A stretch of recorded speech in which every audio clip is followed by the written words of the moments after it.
Good morning class. आज का topic है ऑक्साइड ऑफ फॉस्फोरस।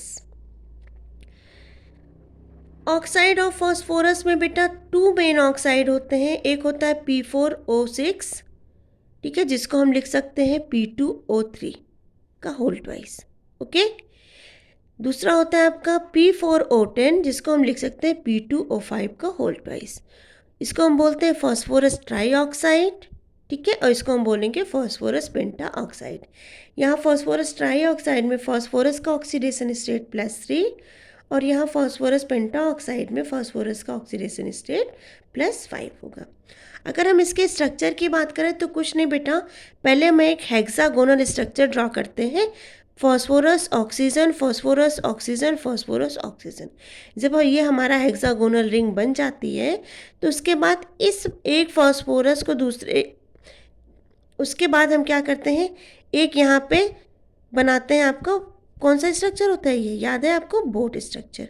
एक बोट स्ट्रक्चर यहाँ हम बनाते हैं। इस फॉस्फोरस से ऑक्सीजन, फॉस्फोरस ऑक्सीजन, फिर इससे कंबाइन कर देते हैं और इस फॉस्फोरस को हम इस ऑक्सीजन से इस फॉस्फोरस में कंबाइन कर देते हैं। ये होता है आपका P4O6 का स्ट्रक्चर। एग्ज़ाम में पूछा कैसे जाता है कि यहाँ पे POP बॉन्ड कितने हैं। देखो POP कितने बॉन्ड है, यहाँ पे एक POP ये बॉन्ड हो गया, ठीक, और एक POP एक बॉन्ड ये हो गया, POP एक बॉन्ड ये हो गया, POP एक बॉन्ड ये हो गया, ठीक है। तो यहाँ पर टोटल कितने POP बॉन्ड हो जाएंगे? 6 बॉन्ड।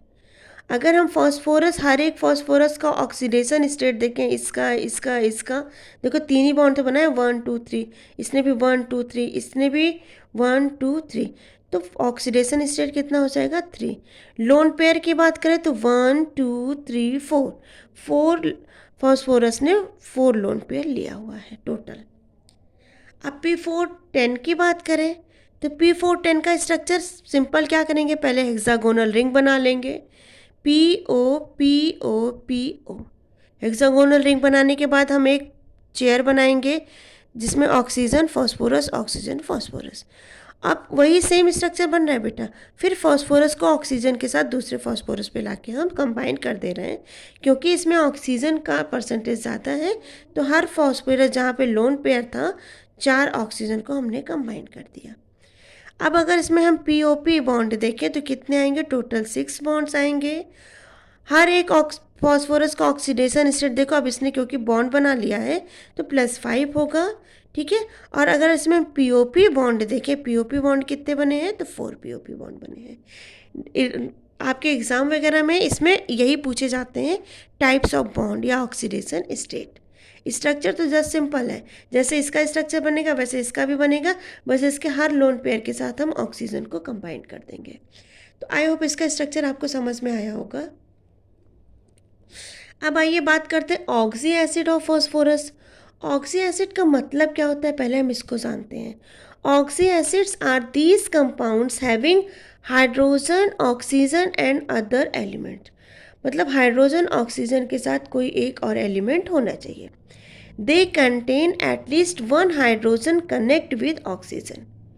मतलब आपका हाइड्रोजन, ऑक्सीजन और अदर एलिमेंट तो होना ही चाहिए, और उसमें जो आपका ऑक्सीजन होता है, हाइड्रोजन, वो कम से कम एक ऑक्सीजन से जुड़ा होना चाहिए। एक हाइड्रोजन कम से कम एक ऑक्सीजन से जुड़ा हो। It is ionisable to give cation and anion. अब आइए देखते हैं, जैसे आपका H3PO2 है।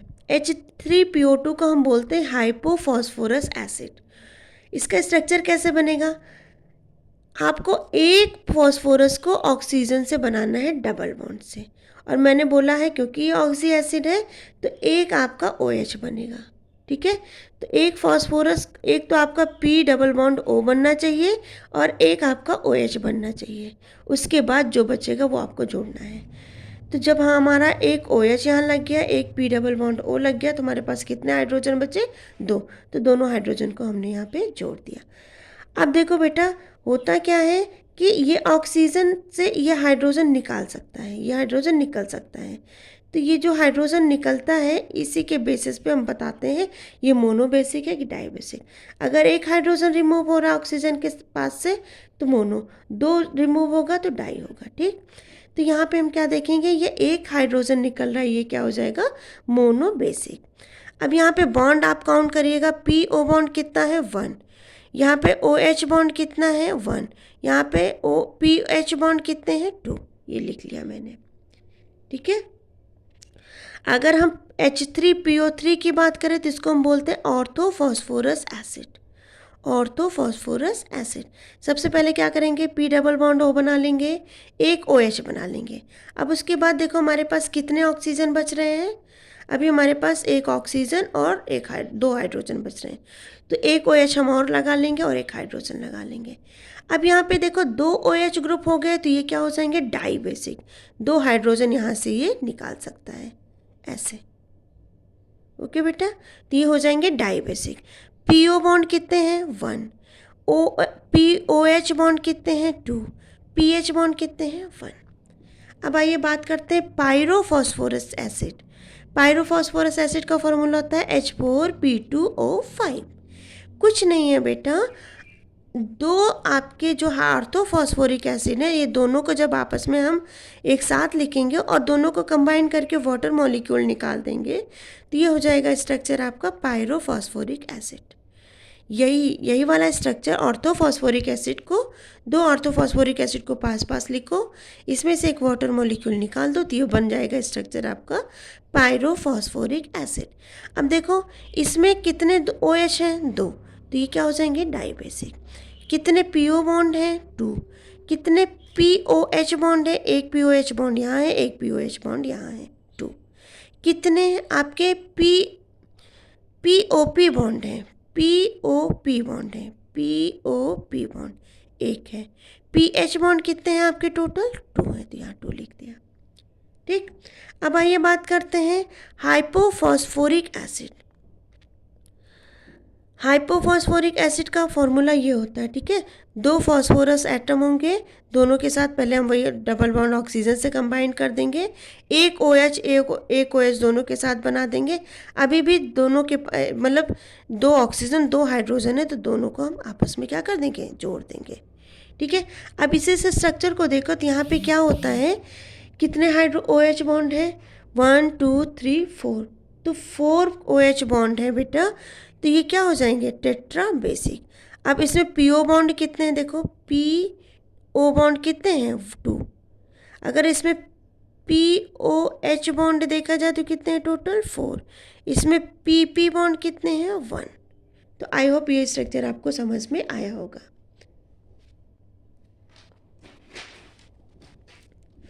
अब बात करते हैं H3PO4, इसको हम बोलते हैं फॉस्फोरिक एसिड। इसका स्ट्रक्चर कैसे बनेगा, एक फॉस्फोरस होगा, डबल बॉन्ड ऑक्सीजन से बना दो जैसे एज यूजुअल हम बनाते आ रहे हैं, और एक OH बना दो, ये तो कंपलसरी यूनिट है। उसके बाद जो बचेगा OH यहाँ भी है, OH यहाँ भी है, ठीक है। तो यहाँ पे देखिए कितने OH हैं 3 हैं, तो कितना हाइड्रोजन ये रिप्लेस कर सकते हैं 3, तो ये क्या हो जाएंगे ट्राई बेसिक। PO बॉन्ड देखें तो 1 है, POH बॉन्ड देखें तो 3 है। इसके बाद आइए देखते हैं पायरोफॉस्फोरिक एसिड H4P2O7, यहाँ पे फॉस्फोरस का ऑक्सीडेशन स्टेट 5 है, ठीक है। तो अब क्या करेंगे, दो फॉस्फोरस एसिड लेंगे और दोनों को हम ऑक्सीजन से कंबाइन कर देंगे, ठीक, और इसके पास भी डबल बॉन्ड O रहेगा, इसके पास भी डबल बॉन्ड O रहेगा, यहाँ पे OH है, यहाँ पे OH है, यहाँ पे OH है और यहाँ पे OH है। होता क्या है बेटा, देखो यहाँ पे 4 OH है, इसलिए 4 हाइड्रोजन ये रिलीज कर सकते हैं, तो क्या हो जाएंगे टेट्रा बेसिक। PO बॉन्ड कितने हैं 2, ठीक है, POP बॉन्ड कितना है 1, POH बॉन्ड कितना है 4। तो आई होप आपको ये स्ट्रक्चर समझ में आया होगा। अगर हम मेटाफॉस्फोरिक एसिड की बात करें, तो मेटाफॉस्फोरिक एसिड में बेटा देखो क्या है आपका, ये पहले आप इसका फॉर्मूला होता है HPO3 का होल n, मतलब ये नंबर पॉलीमरिक स्ट्रक्चर बनाते हैं नंबर्स ऑफ यूनिट्स, तो ये इसका स्ट्रक्चर होता है। इसमें हम मोनो बेसिक, डाई बेसिक या टेट्रा बेसिक नहीं बता सकते क्योंकि इसमें नंबर ऑफ n लिखा हुआ है, तो इसको हम क्या बोलेंगे मेटा बेसिक, ठीक है। अब आइए देखिए HPO3 का होल थ्राइस, होल थ्राइस मतलब क्या है 3 है, तो इसको हम क्या बोल सकते हैं साइक्लोट्राई मेटाफॉस्फोरिक एसिड, क्या बोल सकते हैं, साइक्लोट्राईमेटाफॉस्फोरिक एसिड। कुछ नहीं है, एक फॉस्फोरिक एसिड लो, दूसरा फॉस्फोरिक एसिड लो और तीसरा फॉस्फोरिक एसिड लो, तीनों को एक स्ट्रक्चर बना दो साइक्लिक स्ट्रक्चर में, तो ये बन जाएगा आपका साइक्लोट्राईमेटाफॉस्फोरिक एसिड। बनाओगे कैसे, पहले हम क्या करेंगे, एक फॉस्फोरिक एसिड बना लेंगे, P double bond O, O H, और ये ऑक्सीजन बन गया। ठीक है, इसी ऑक्सीजन से दूसरा फॉस्फोरिक एसिड जोड़ देंगे, देखो P double bond O, O H और पी। इसी ऑक्सीजन से तीसरा फॉस्फोरिक एसिड जोड़ देंगे, P double bond O, O H P. ठीक, अगर नहीं बनाना आ रहा है तो कुछ नहीं करोगे आप, simple P O P O bond बना लो, हेक्सागोनल रिंग बना लो, और हर फॉस्फोरस से डबल बॉन्ड ऑक्सीजन जोड़ दो और हर फॉस्फोरस से ओ एच जोड़ दो, तो भी ये आपका बन जाएगा। ये देखो, ये पी ओ ओ, फिर यहाँ पे पी, यहाँ भी पी, फिर यहाँ पे ओ। क्या करोगे, हर से क्या बना दो, डबल बॉन्ड ऑक्सीजन। ठीक, और क्या जोड़ दो यहाँ पे ओ एच, यहाँ भी ओ एच, यहाँ भी ओ एच, बन गया आपका क्या, साइक्लोट्राईमेटाफॉस्फोरिक एसिड। अब इसमें बेसिसिटी क्या होगी, क्योंकि 3 ओ एच है इसलिए ट्राई बेसिक होगा। पी डबल बॉन्ड ओ कितने हैं, 1 2 3, 3 है। पी ओ एच बॉन्ड कितने हैं, 3 है। पी ओ पी बॉन्ड अगर देखा, पी ओ पी बॉन्ड देखा जाए तो यहाँ पे पी ओ पी बॉन्ड भी कितने हैं, 3 है। इम्पॉर्टेंट फीचर्स ऑफ फॉस्फोरस की अगर ऑक्सोफॉस्फोरिक एसिड की बात करें, ठीक है, important features of oxo acid of phosphorus क्या होना चाहिए, in all oxo acid phosphorus is surrounded by element as tetrahedral manner. वही जो बताया था मैंने, टेट्राहेड्रल मैनर में सराउंडेड होने चाहिए, देखिए टेट्राहेड्रल मैनर में सराउंडेड होने चाहिए। All oxo acid contain at least 1 P double bond O and 1 P O H bond. ये तो मैंने आपको बताया था ना, ये आपका एक ये कंपलसरी है और एक आपका ये कंपलसरी है ऑक्सो एसिड के लिए। The oxo acid having oxidation state +3 can reduced and oxidise. अगर आपका ऑक्सो एसिड +3 है तो वो देखो यहाँ पे ऑक्सीडाइज भी हो रहा है और यहाँ पे ये रिड्यूस हो रहा है। ठीक, These oxo acid having pH bond are good reducing agent।